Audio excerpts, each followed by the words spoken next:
Welcome to the Oddity Shop, where the bizarre is always on sale.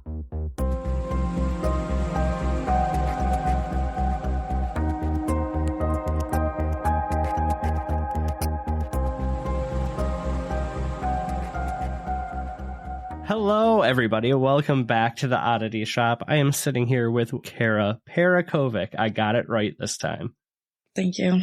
And you're Zach Palmer. Wrong. I don't know. I was going to think of some other alias, but nothing came to me. Lame. I know I am. But not as lame as you. So what's new? What are you up to? What's been new in the world of Kara? Girl. Not too much. Just been really busy with work. I'm on a bit of a stretch. That's about it. What about you? You have some big news for us? Oh, big news. Are you making me announce to everyone that I turned 29 for the second time? That's not what happened. Everybody already knows anyway. I posted everywhere. Yes, I have finally hit 30. It's been, 24 hours now, and I have no energy for anything. Oh my God, anymore. I thought you were going to say, it's been 29 years, since... I'm like, what? No, it's been 24 hours, and I have no energy to do anything. Almost in 15 minutes or so. Yeah. It's 24 hours. Yeah. It's real fun. I think what I'm most excited for is that everyone always just says their 30s or they're not giving a fuck era. And I'm just ready. I have barely any left to give. Mm-hmm. So I'm ready for the rest of them to just go away. All right. Right? I got it. Yeah. What about you? You have some big news. What are you up to this week? Oh, I'm going on a cruise. And that's why I hate you. You can come. Put you in my suitcase. It's a little late for that. I'll put you in my suitcase. Do you know how long I would have to pack? I have to make sure I pack twice as much underwear in case, I go on vacation and start crapping myself every day. It takes me a while to plan these things, and you're leaving tomorrow. No, I'm not leaving tomorrow. Do you... Okay, so, because what you just said, right? So I've been honestly, kind of buying things, outfits and stuff for probably a month or so. And they, just kind of putting them in piles on my guest bed, organizing, outfits and stuff, whatever. Because, you don't know what you're going to do, whatever, blah, blah, blah. Tell me why my wonderful husband honestly, truly thought that we were only going to take one suitcase. The two of you share one suitcase? Yes. And I was like, sir, when we had a place in Florida, or his parents had a place in Florida and we would go frequently, we took two suitcases. And that was where we could run to the store and buy whatever we needed if we forgot things. We took two suitcases. Why on earth would you think that we could take one suitcase on a cruise? Do they charge you for an extra bag? I thought you get a bag per ticket, don't you? One of the flights charges for an extra bag. I don't care. So it's one flight. I literally don't care. I'm so with you on this one because even his dad was like, "Are you dumb?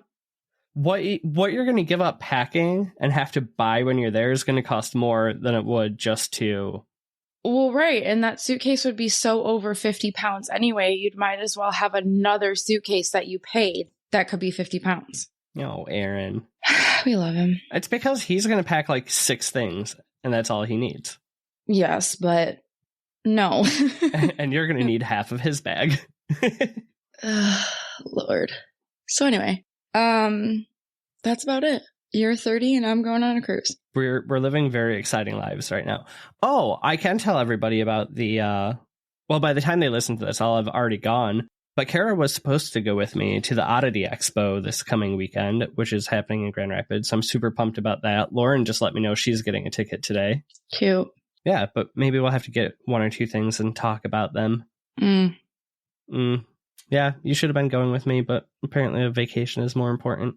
Well, I had requested it off and I was told I wasn't allowed to anymore. So, you want to argue? You're still going. No. Oh, yeah. No, that's what I mean. And then you planned a vacation. So rude. No. I already planned the vacation, but I still took off that. Yeah. Okay. I got you now. I hate you. Okay. Anything else? No, that's pretty much it this week. What do you got for me? Hopefully a question. No, you forgot. Oh, wait. Yeah, I do. But hold on. This is this is probably gonna make a lot of noise, but it's sitting here. I like did wrap your birthday present halfway.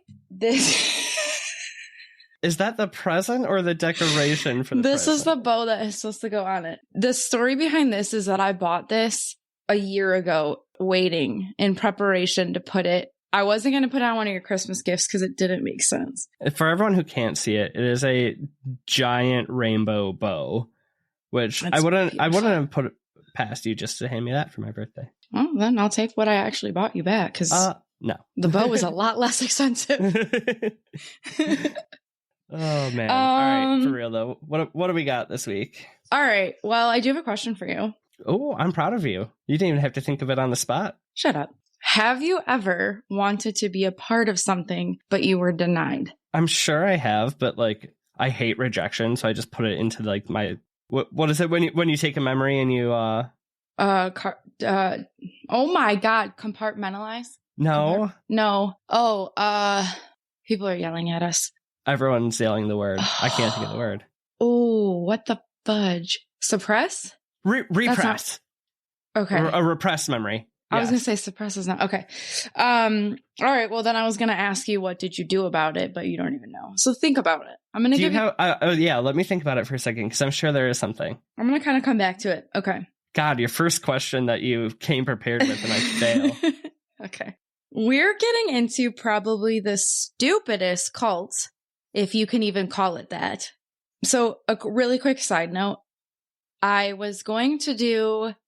still going to, but I was writing and researching to tell you about the back rooms because I know you don't really know too much about it. I wanted to do it, whatever. And then tell me. I don't understand it. I know. Just hold on. Tell me why, though. No joke. I'm sitting on the couch and I was kind of like researching some stuff, jotting some notes, and I turn on YouTube and, it'll show like your subscriptions, like new episodes or whatever of your subscriptions. Okay. Sam and Colby have a React channel. Okay. Do they really?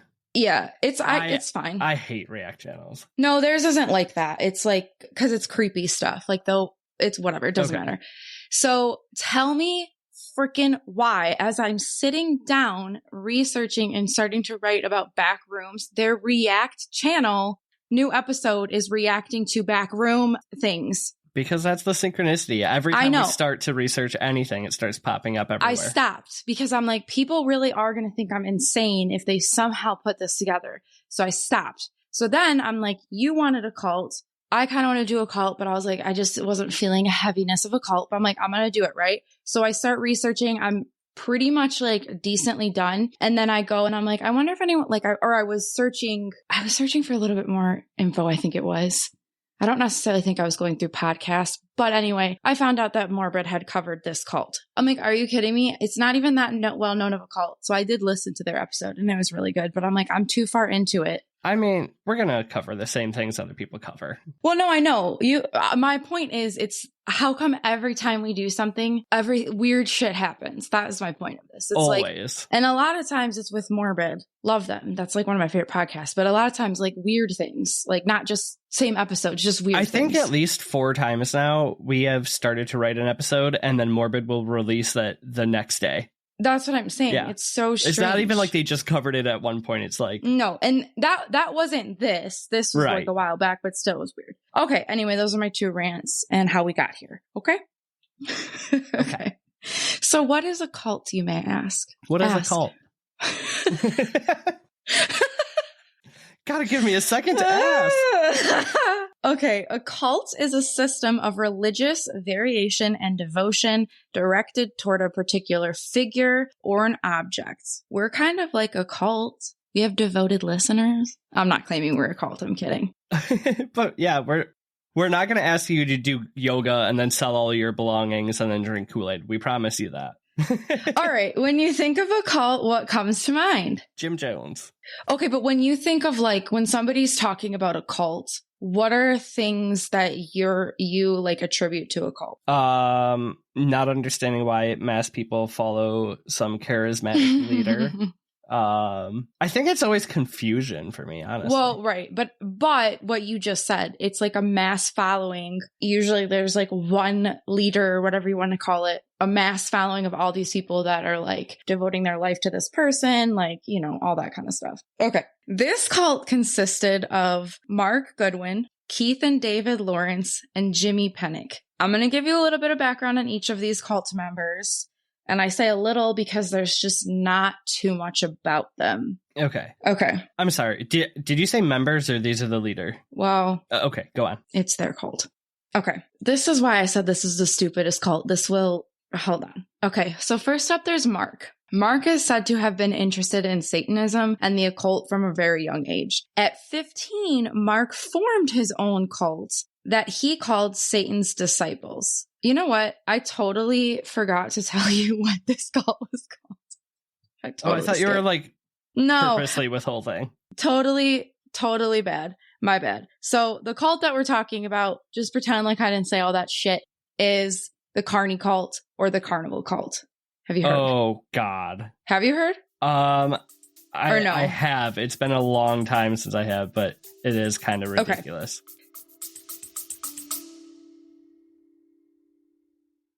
Do you feel the most powerful and beautiful with the elements of the earth around you?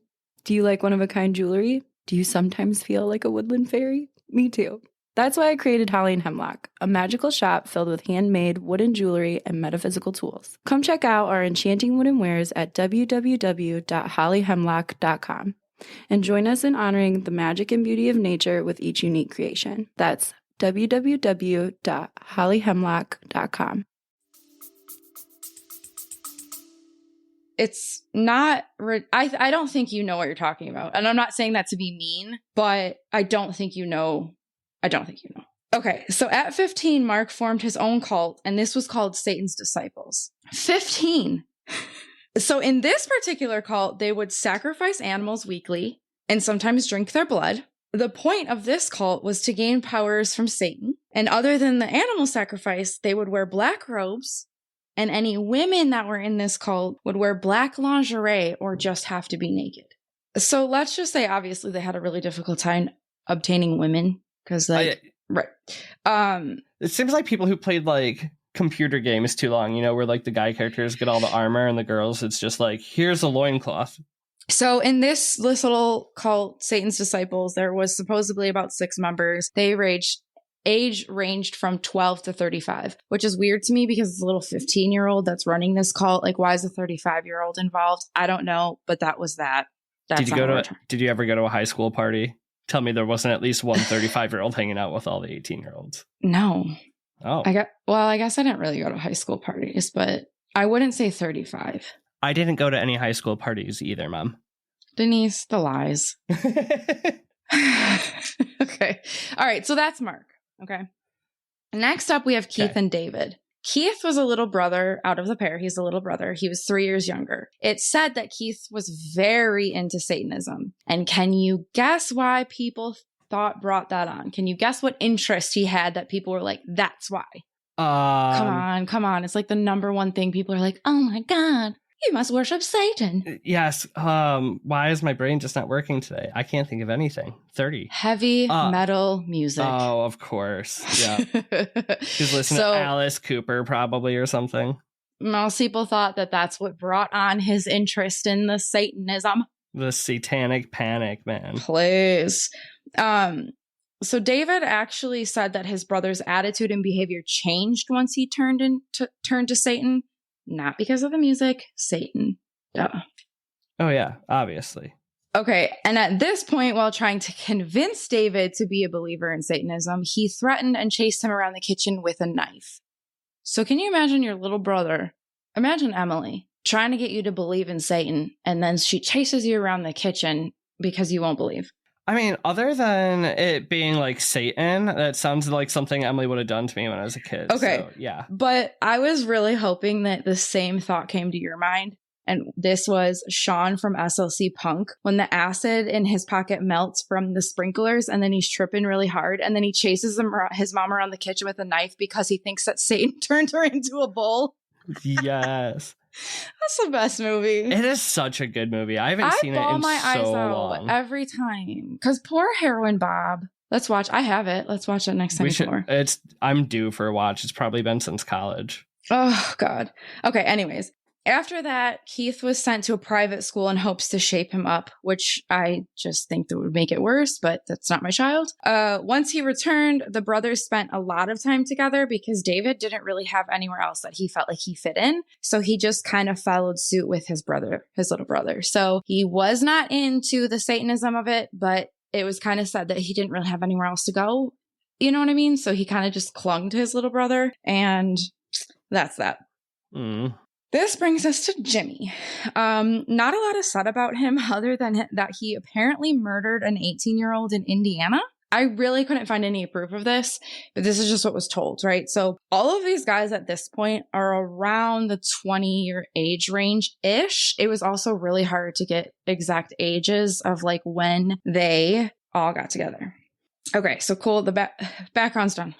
Okay, all of our outstanding characters met while working only at the creepiest job ever, the Carnival. How do you even end up working at a carnival? I mean, they're young. I guess the Carnival was in town and they're like, hey, we need some money. Okay, so I have another question for you. It's kind of in the realm of the same question I asked you earlier. So have you ever been jealous of a group of people that clearly had a bond or relationship that made you want to be a part of it? Yes, for sure. Okay, well, welcome to your 30s where you don't have to give a fuck anymore. Hey, there we go. Don't care about them anymore. Anyway, what were you going to say, though? I was going to say, it was always like, I don't know why it comes to mind, but like you have like your big friend group when you're younger, you know, but then there's like that center group of the friend group who always seem to hang out and do things on the side. And I'm not going to put any names out there, and I don't hang out with a single one of them anymore because it was when I was younger. But yeah. Like I thought I was the bestie, and now I'm just the outside one. It's fine. But hey, I don't give a fuck anymore. I'm 30. And you're my bestie. Oh. It's fine, girl. You're one of my best friends. Okay, I say that. Fuck you. It was the greatest scene in this TV show I was watching. She goes, but you're my best friend. She goes, but you're one of my best friends. I hate you. All right, so this brings us to our next player, William Anthony Alt, which he went by Tony for short. Maybe you do know this, but I don't know if you know all the details. I don't know all the details, but I'm pretty sure like there was an episode of something or that I watched or listened to. But yeah, this is a fun one. It's fucking brutal, and I'm giving you the warning right now that this is not a cult. This is trash is all that is coming to my mind. So trash who wanted to identify as a cult. So if you want to back out now, I would buy, because I tried to make it as light as possible. All right, so Tony also worked at this carnival. So now that I've kind of given you a warning, I'm sure we kind of all have a feeling of where this is going. Tony wanted to be a part of their cult. This is why I say they're stupid, because aren't you not supposed to advertise that you have a cult? I mean, like, I know you want people to join. You advertise whatever movement. It's usually like a movement, right? You don't say, hi, right. I have a cult. Right. So it's like you want people to join usually by like manipulating them, but not saying I have a cult. I mean, maybe I'm wrong because like we don't have a cult. I don't know, but I just think that this is stupid. I feel like the only people, and I don't want to say too much, right? But the only people who join a cult that's called a cult are like attention seekers. Maybe. Also, though, isn't the point usually to get more and more members? Like the more followers brings more manipulation and power. Right. That's typically what your thought is like in a cult. But I mean, I guess this group did only want Satan to give him power. So I don't really know. So I think I forgot to say that Mark, or maybe I did put it somewhere, but Mark had given up his cult ways. He was the one that had the cult Satan's disciples. He kind of gave that up. When he goes back to when he starts his job at the carnival, that's when he meets Keith, the one with the kitchen knife, Jason's brother. They really love Satanism together. So they're like, let's bring back this cult. And then they reform the Satan disciples. Stupid shit. Okay. So anyway, either way, Tony really wanted to be in this cult. Whatever. Some say he didn't really fit in much. So maybe like the cult itself didn't intrigue Tony, just like the friendship of it is kind of like what was thought. Like, so maybe that's why he didn't really care. These bozos like said they were in a cult. He was just thinking of it as like a group of friendships. Like they had like a fun thing going on. Did you mean to use bozos as a good pun right there? No way. Carnivals, Yes. clowns. Sorry. Yes, I did. I was so confused. I'm like, wait, what? At first I was like, did I just offend somebody? Like, what do you mean? Okay, so again, I think Tony really just wanted a group of people that he could have, you know what I mean? Like, which is really sad. Mark, Keith, David, probably by default, and Jimmy did not want Tony to be a part of Satan's disciples. Maybe because they knew he actually didn't believe in this, but there's no record of them saying why. So I have no idea why they didn't want him to be a part of it, but they just didn't. Tony must have been really desperate for that friendship because he thought it was a good idea to blackmail the group, specifically Jimmy. So remember that murder? Yeah. Mm-hmm. Well, like the cult part, the group couldn't keep their mouth shut about Jimmy's murder, and so people knew about it. Tony knew, and he threatened to tell if he couldn't join Satan's disciples. Which, that also makes me think that Tony couldn't have really thought that this kid murdered somebody and that they really had like a true cult, because I just don't think you'd be blackmailing them. No, like if you really think, first of all, loving Satan or not, if you really thought these people killed somebody, why would you hang out with them? That's what I'm saying. I don't think he maybe believed that. Right. I have to believe that he didn't, because it just doesn't make sense to me. Oh, God. All right. So if you didn't know where this was going, I'm sure you can guess now. Thinking that the group gave in to his blackmail, an initiation was planned. So Mark recruited his friend Brenda to find the group an isolated area so that they could initiate Tony. They kind of explained that they wanted it to be like semi like secluded, private, like moody, you know, like where they could have their ritual or whatever. So she was like, okay, whatever. Like, I don't know. Well, you can't have a ritual if the vibes are off. Yeah. So that was what her job was. Now, the group says that she's not part of their shit. She just was a friend of Mark and he recruited her. Was she wearing lingerie? No, because she wasn't part of the disciples. Unless she wanted to, then power to her. This brings us to September 25th, 1991. Once the carnival closed, Brenda drove the boys to a secluded farm building that she had picked out for them. She dropped them off and was said to not be involved or know what was to come. Tony was then instructed to lie on a makeshift altar, which was just like a door. He was gagged and tied up. Then Keith read an invocation to Satan, which I didn't know what an invocation was. So it's to call on or invoke. You weren't a church kid. No, it was to call on or invoke in the form of prayer, spell, possession, conjuring. There's a whole list. So I already said that Morbid did this. And so when I was listening to it, Elena was talking about how this, like she brought up, like, at what point do you think, like, at what point did Tony have to know that this is bad? And that's so, like, that really hit me. And that's so sad. Like, at what point do you think, Okay, without giving any spoilers away, it has to be pretty deep into it, because you would think it's like hazing or something, right? Like, how far are they going to push it to see my mental toughness? And I think that's what he thought. But I just have to, I have fucking goosebumps. But I just have to imagine the point that you're like laying on this like altar, if you will, and you're now gagged and tied up, that you might be thinking like, I made a mistake, or like, what? This is rough. Jimmy then cut into Tony from his neck to his stomach really deep with a knife. So he's still alive for all of this, which is just brutal. So like at that point, do you think that you're just sitting there trying to like prove that you're tough? Like, no. What I really wanted to say was it was the point that they actually stabbed him. That they didn't stab him. No, they just dragged him. They literally didn't stab him. They just cut into him from chest to stomach. Mark and the brothers then made cuts of inverted crosses all over his chest and abdomen, along with other like cuts. So they're not even stabbing him. They're just literally carving into this poor man. Ugh. Jimmy then whispered to Tony, "Are you ready to die?" Tony allegedly answered, but his response is unknown. So even in like the court records or whatever, like I was like kind of reading some stuff, and it does say that Jimmy's like, yeah, he responded, but he never told anybody what he said. Or the boys didn't, I should say. He probably couldn't make it out. The dude's gagged and cut open. It was probably probably noises. Mumble. And then Jimmy slit his throat. Jimmy, Keith, and Mark then cut off his hands and his head, and they tried to burn them. They then took the body and dumped it in a near field. Brenda then picked all the boys up. And I have to imagine that she was wondering where the hell Tony was. Or like, they're either wearing a different set of clothes or wearing bloody clothes. Well, maybe they might have been wearing their robes when they did all this, to be honest. So maybe I'm assuming that they took their robes off. But yeah, that is a really good point. So either they were just like, oh yeah, we left him out there, or on all accounts, she did not know any of this.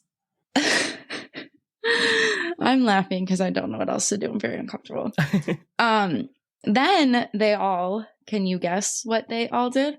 I want to say they went back to just like... Yeah, it's one of those things that every time you hear about like a psychopath or sociopath, whatever the terminology is nowadays, and after they murder somebody, it's the one thing that I feel like they always do after. And you're like, how? These motherfuckers used the stolen money from Tony and they went to Arby's. I was gonna say, I thought they went to a bar, but it was like, yeah, it was just something totally normal. They just ate a meal after they just butchered this poor also, kid. Especially like roast beef. Oh my God, I didn't even think about that. Oh my God. Put some Arby's sauce on there. Remember that one time we went to Arby's for a date? We're never doing that again. Because now there was nowhere else that was under an hour and a half wait. I needed. Well, right, but I'm just saying I'm never going to Arby's again now.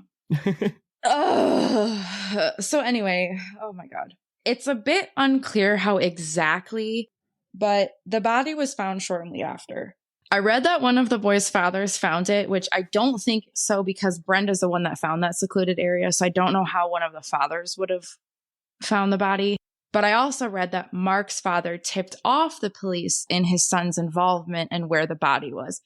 And I think that's probably more accurate because they couldn't keep their mouths shut about Jimmy's murder and about their cult. So I'm sure that they were talking about it. And these are not the brightest cult leaders I've ever.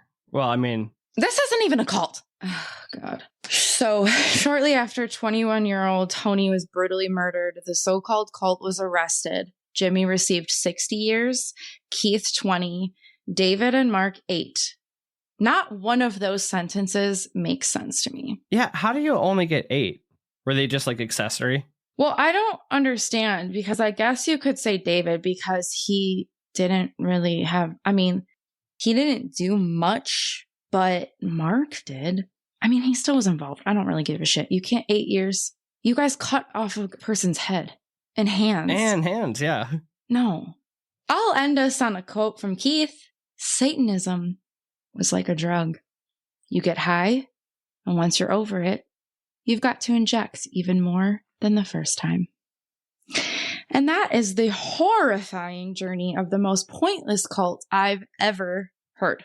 See, like the thing is, like they call themselves a cult and they call themselves Satanists. They're not even Satanists. Like Satanism is more of a... Yep. It's not like we're going around and stabbing people and killing them, right? It's like, it's just an anti-religion gathering. But I don't want to get into this part of it, but it is kind of funny because you're like, no, I'm not even going to get into it. I don't want people coming for me. Like Satanism is a religion is what I was going to say. But people that are like, I believe in Satan are like, I'm not religious. Like maybe not all, but it really is a religion. Yeah. It's like, but it's a religion that's not following like Satan in the religious ways. It's more of like, I could be completely talking out of my ass, right? But it's not like we're going to go around stabbing people and shit. Like, I feel like it's more of like a energy and manifestation sort of thing than it is a dark occult, Right. I don't know, but yeah. All right. We'll do an episode on the Church of Satan. We'll teach ourselves a little bit. We'll spit some back to you. Oh yeah, we definitely need to know what we're talking about on that. But I'm just saying, no. They're just deranged humans who wanted to feel like they were part of something. Yeah, because this is not a cult. No, they're just like idiots. The stupidest. There was just no. Okay, so the only one who still is in jail is the main one then, right? So if the others were 20 and 8 years, they're out walking around. I didn't even want to look that up if they actually did their full sentences or if they got extended. Like, I didn't even want to know because I don't want to know that they could just be out there. That's like, Indiana ain't that far from us. I don't want to think about the fact that I could just be like walking past a Jimmy or a Mark or a Keith. Do you ever think about that though? Like sometimes Yes. I do. Like I'm sure at some point I've walked past like a murderer out on the street, and I want to know. Do you? I would kind of want to know. Yeah, I don't want to know these ones though, because not that any murder is justified. Well, I take that back. This is just so beyond anything that no, I don't want to know. I don't want to see these people because I don't know what I think I would murder them. I want to say I think it was an old My Favorite Murder episode that covered it. Maybe. Yeah, I definitely remember like the hands, for some reason the hands being cut off, and then like this like ditzy Brenda. Poor Brenda. Unless Brenda was in on it the whole time. I mean maybe, but like I said, unless they were just No, there's no way. These guys couldn't keep their mouth shut about anything. That actually is very true. That's very true. But I just have to feel so bad for Brenda because can you imagine you're just like, I think that, no, I don't know if she worked at the Carnival, so don't quote me on that. But can you imagine you're just like, oh yeah, my friend Mark just wants this place to play around with his Satanism. Like you said, he's going to haze some new guy. All right, cool. I'll find you somewhere, whatever. And then she literally drives them there. Also, though, how dumb are these guys? Like, the easiest thing you should be able to do as a cult leader is find a secluded place to meet. And they couldn't even do that without Brenda. Idiots. Yeah, and I don't even know who necessarily is the cult leader. Like, some people would say it's Jimmy because he seemed to be more. But then Mark had his own cult at one time, and Keith was really big into Satanism. So I think that was their problem. They didn't have a leader. They were more of a gang, if you will. Exactly. They were fucking hooligans. Bozos. I wonder what they did at the carnival. Were they the clowns? Because that's fitting. No, they were definitely the ride operators. Probably. Those are the scariest ones. And your life is in their hands. Oh, yeah. Yeah. I should have put a warning. Well, I guess I did put a warning in there before we got. I think you put a pretty good warning on. You literally told people to turn back now. If I could turn back time. No. Okay. Really quick side story. We watched this. You just freaks me out. I know. Me and Julia and Nick watched. Have you ever heard of Hotel Hell? It's like Hell's Kitchen, but he goes and like redoes hotels. Oh, okay. There was this crazy woman on one episode who had like all these karaoke stands around her hotel, but they weren't for the guests. It was for her to sing to them during dinner or whatnot. But the only thing she would sing is If I Could Turn Back Time. And now Julia sings it every once in a while. And it just like gets stuck in my head so badly. If I could turn back. So now it's synchronicities again. Oh, yeah. Oh, okay. I have one other thing for you before we go. And it's a TV show recommendation for you or anybody else, because I got super obsessed with it and watched an entire 10-episode season in 2 days. I know this isn't for you then. Right. But the show Women Who Kill. It's about... Oh, I have wanted to watch that though. Oh, it is really good. So it's about, I guess season 1 is like it all takes place in the same house, but it's 3 different owners across 3 different generations, and each one has its own like killer mystery. But it was so good. And it's weird because the acting, like it's big names, and other than Lucy Liu, who's amazing, the acting is like a step above soap opera, a couple steps above, but it's not great. But it's so well written, you can look past that. It was really good, though. Interesting. Yeah, you'll have to watch it. Women Who Kill? Women Who Kill. Or is it Why Women Kill? Hold on. I'm second guessing myself now. It's on Paramount. I don't have Paramount. It's Women Who Kill. Oh my God, no, it is Why Women Kill. It just came up when I said Women Who Kill. Why Women Kill. Great show, though. Especially anything with Lucy Liu is worth watching. Is she like not relevant anymore, really? Why do I not feel like I hear her anymore? I don't know, but she just never ages and is so gorgeous. She is stunning.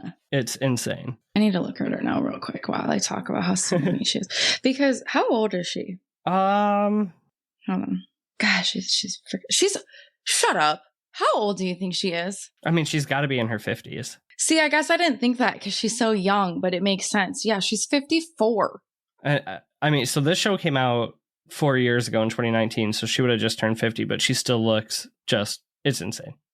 Man, I want to watch Charlie's Angels now. She is so hot in that. Oh, yeah. Or my favorite movie, which actually one of the guys in this show is in the movie with her back then, but Lucky Number 11. I never watched that. Or maybe I didn't. It's one of the best like thriller mystery movies of all time. Yeah, I should watch that. Well,